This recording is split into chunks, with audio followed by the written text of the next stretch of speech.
Hey guys, so in today's video, I want to talk about the first principle in saving a marriage. There are 5 of them, but today we'll talk about the first one, which is do not be a cat.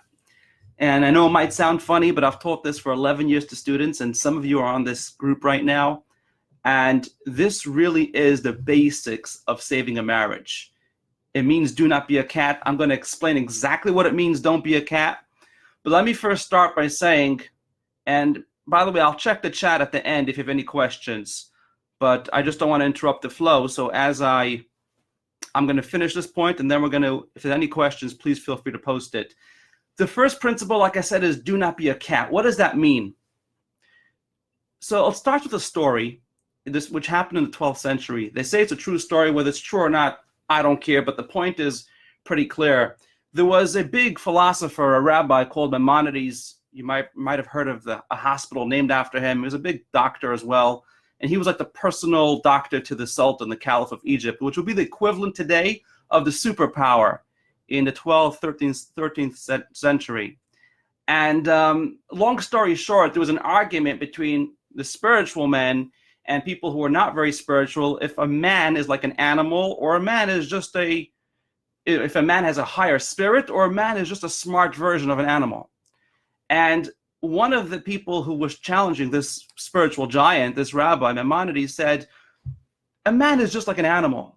There's nothing special. There is no soul to man. There is no spirit to man. We're just a smarter version of animals. And to prove the point, they said, we could train a cat how to be a waiter. We will train a cat how to be a waiter, and that will prove that he can function like a human being. And this is all going to make sense by the time I'm done, how this connects to marriage. And like I said, this completely saved my marriage. And they did that. They had this little tournament, and the cats actually did perform as waiters. But towards the end of serving the meal, the rabbi opened a little box, and his mouse jumped out of the box and ran across the hall. And as soon as the cats saw this, they suddenly remembered, hell, we're cats, right? And they took off after this mouse. They threw the crystal down on the wine. And of course, it was a disaster. But the point was made that a cat remains a cat. And even if it behaves like a human being and can perform the function of a waiter, and it can hold a tray and sort of like make believe that it's being a waiter, at the end of the day, it doesn't really understand what it means to be a waiter. It doesn't understand what it means to be service. It doesn't understand what it means to connect to another person and to be there for them. And this really comes down to the basics of what goes wrong in marriages, is that very often the area where a husband wants to improve in the marriage is he takes a tip, he takes a book, he takes a course, he hears an idea, he runs with it, and he tries to apply it. He tries to be a good husband, whatever that means, whether it means showing appreciation to his wife, telling her 20 times a day, I love you, cleaning around the house, cooking dinner, buying her gifts, jewelry, going on vacations, and whatever it is. And it's well-intentioned. But if you don't address the underlying issues inside of you, and I'll get to that in a minute, you're going to be like a cat trying to act like a human being. But the moment that mouse comes out, you're going to throw in the towel, which is why a lot of times husbands give up. They're investing in the marriage, they're committed, they're good-hearted, they're compassionate, they're loving, but then it gets to a point that they just give up. And they say, you know what, 1 second, I'm the only one who's doing this, and they throw in the towel.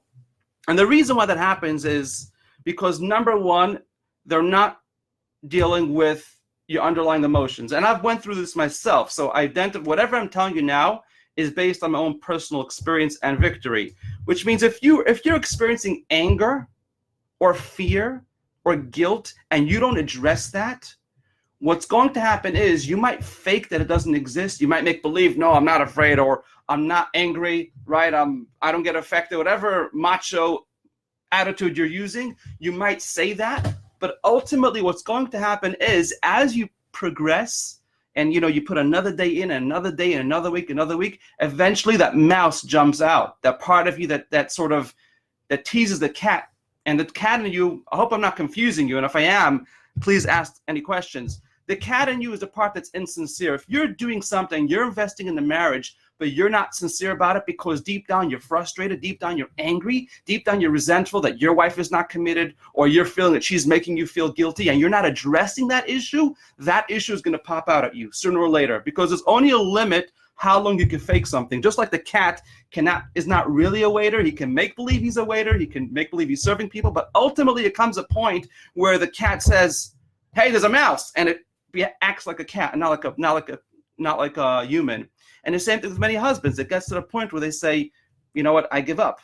And it's because they're not addressing the underlying emotions. Or also because they're not addressing underlying thoughts. So, for example, if you have a thought that you're committed to the marriage and your wife is not, or in your mind she's negative, or she's critical, or she's judgmental, or she's controlling, or insensitive, whatever it is, if you have that thought in your mind and you don't deal with it, you're in trouble.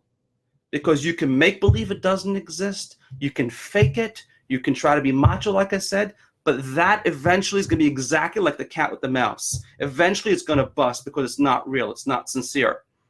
And the way to approach that really is to really understand that every emotion we have and every thought we have has a message in it. Every painful experience, every emotion, every guilt, every fear, every anger, resentment, feeling of revenge, there's a message in it. And until you interpret that message, you're just the lesson will keep on happening over and over again until you learn it. So ultimately, in order not to be, another mistake of how people approach this is they say, okay, fine, I'll fix this by myself. I will be aware of my emotions, I'll be aware of my thoughts, and I'll process it somehow, and I'm going to fix it. And the fact is, you can't do it alone, because the human condition is, and I've seen this with hundreds of students, the human condition is that we are naturally dishonest with ourselves. We don't tell ourselves the truth. We lie to ourselves, and rightfully so, because that's what takes out the pain. It's much easier to lie to myself. For example, let's say I'm having a difficult marriage.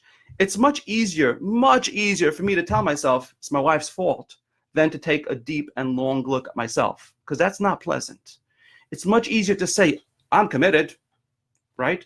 I'm loving, I'm compassionate, I care, but she's the one who's bitchy or emotional or whatever it is, and she has these ups and downs and moodiness and all that. It's much easier to say that than to go deeper and say, what's really going on? What's really going on in my thoughts? What's really going on in my emotions? And the only way to do that is to share that, to have a mentor and to share it with somebody else who's going to hold you accountable. And first of all, you can actually dump, so to speak, that poisonous feeling and that poisonous emotion, not on your wife and not on yourself, but in somebody who can actually help you process it. And what I'm saying now, if you have a pretty decent marriage, you could probably do this on your own.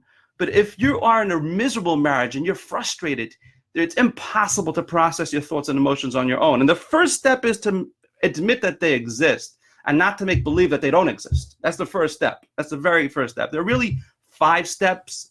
And I don't want to make believe that, if your marriage is crippled or limping right now, that you can take this one step and run with it and heal your marriage. That would be irresponsible for me. So for those of you who are doing pretty well, you can take this and apply it.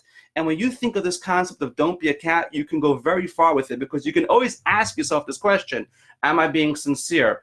Do I mean it? Am I showing my wife something, but inside my heart, inside my mind, I'm thinking of something else? And here's the point. If you get this point, this is going to start your process of healing, I promise you. The biggest lie that we have, and if you didn't understand anything I said till now, but you get this point, I promise you this is going to be the key to open the door for you. The biggest lie you can tell yourself is that what I'm thinking and what I'm feeling, my wife is unaware of. Not only does she know it, not only are our thoughts energies and our emotions are energies, women are much smarter than us emotionally. And even if they don't process it in a analytical way, but on a, so to speak, on an intuitive level, they know how sincere we are. They know how committed we are. And if we're questioning their commitment, they're going to show up the same way. I mean, I can go on and on, but the point over here is to really first accept that your thoughts and your emotions are being communicated. It's a lie, and it's self-deceptive to believe that if you say and do the right things, you're going to get the right results. It's not true. In fact, what you think and what you feel will have a much stronger effect than what you actually say or do. What you say or do is not so critical. It's really 20% of the marriage. 80% is your internal reality, how you process it. Is it sincere? Is it insincere? Is there a certain amount of expectation? Like, are you doing something then expecting something in return? And the only way I've found for people who are really struggling in a marriage is to get a mentor, is to get somebody who's going to hold you accountable and then walk you through the process, amongst other things, to completely, permanently solve the problem and get you into a marriage where you don't have the ups and downs again over and over again, and the pick up the expectations and then lower it again and again. So if you are that type of person and you need that type of help because you've experienced these types of emotions and you've experienced the insincere thoughts which you feel have undermined your marriage, then you can book a call with me. This is a free call and we'll discuss your situation. I'll share with you what I do. And if we're a good match, we can move forward. Like I said, it's a free call, but it's only for people who really want to permanently get out of the loop, get out of the pain of like always, it's sort of like firing in all directions and hoping that you get somewhere. I call it the lottery strategy, where a lot of husbands, they keep on investing in the marriage and they hope something sticks. I'll tell her I love her 10 times a day. Hopefully it works. Oh, it didn't work. Okay, I'll clean the dishes. Let's see what happens. I'll do the laundry or I'll cook dinner. It happens so often. I speak to guys and the entire time they're talking about what they do for the marriage. And when they tell her they love her and they left her and wrote her a poem and they bought her flowers and they took her on a date and it's still not working. And the reason why it's not working is because deep inside there are underlying beliefs, emotions, or thoughts that are undermining it's shooting themselves in the leg. So if you want to, instead of firing in all directions, which I call the lottery strategy, like hopefully you win the lottery, you'll have a great marriage, but actually pinpoint what exactly does your marriage need? And what exactly are the areas that you're undermining yourself? You can book a free call with me. Everybody in this Facebook group can get 1 hour free call. We'll discuss what I do, what you do. Most importantly, really, is what you do. And if I want to work with you and if we're a good fit, then like I said, we can move forward. So I'll post the link over here. From the rest of you, I would love to hear from the guys who are not struggling, the guys who are in a pretty decent marriage. I would love to hear your feedback on how you've used this principle in your life. Take care, God bless you, and I will talk to you soon.